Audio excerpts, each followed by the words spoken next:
Okay, I've got a Ditch Witch Model 1010 here, and I had to remove the hydraulic cylinder that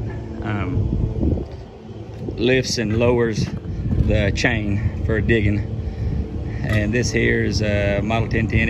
It digs 2 foot deep and 4 inches wide. So first of all, I started out by removing the cover here, which consists of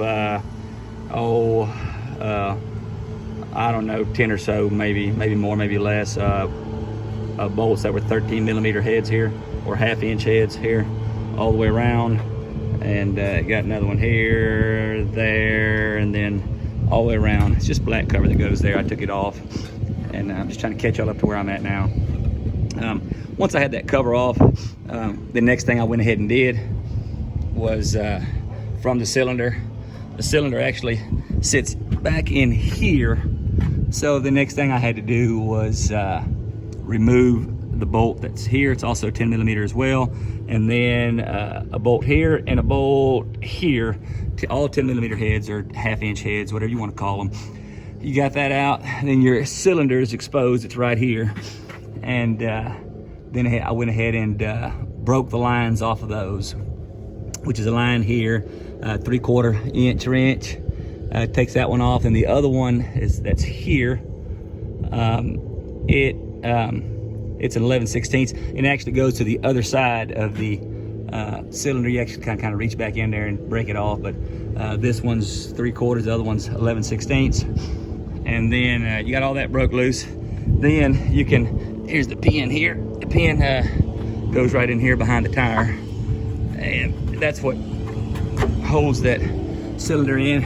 And yet I had to actually take the snap ring off the back side of it, and it's one that's just like this one here. I've actually got it over here in the tray. So it's this one here, not much to them. Any old flathead screwdriver can remove these. So I removed the snap ring on the back side of this pin here, and then I removed the snap ring on the back side of this pin here, which holds the rod end of the cylinder. You've got all that removed, and now your cylinder is just kind of hanging there, but not wanting to be released from right here. Okay, in order to release it from there, and it helps if you got this whole thing elevated. I'm here about probably 2.5 foot off the ground here. It helps. You don't have to have it elevated. You can get it out. Trust me. If you just jack the back end up a little bit to get those back 2 little bolts out or whatever. So the next thing I had to do was to loosen this chain. And in order to loosen this chain, I found that the best way to do it was to first of all start by coming down here to the bar and breaking this nut apart here. It's 1/8" nut. I used a combination wrench, and I put the box end on it there, and broke it loose. Once I got it broke loose, I went ahead and started backing this nut all the way out. That's about how much I backed it out there. You can see that. It's probably 3 inches or more that I backed it out. And then once I backed it out, I took a come along and I hooked one in here, and then I came up around the top here. I hooked it back to itself, or I wrapped it around itself there, and then I hooked this one in the same spot where the other one is hooked in there, right in there. Both those inside that square tube, and that square tube is just a guide bar for your digging. Hooked them both in there, and then I went ahead and ratcheted it on in, and what it did was it picked this whole bar and slid it up towards this sprocket.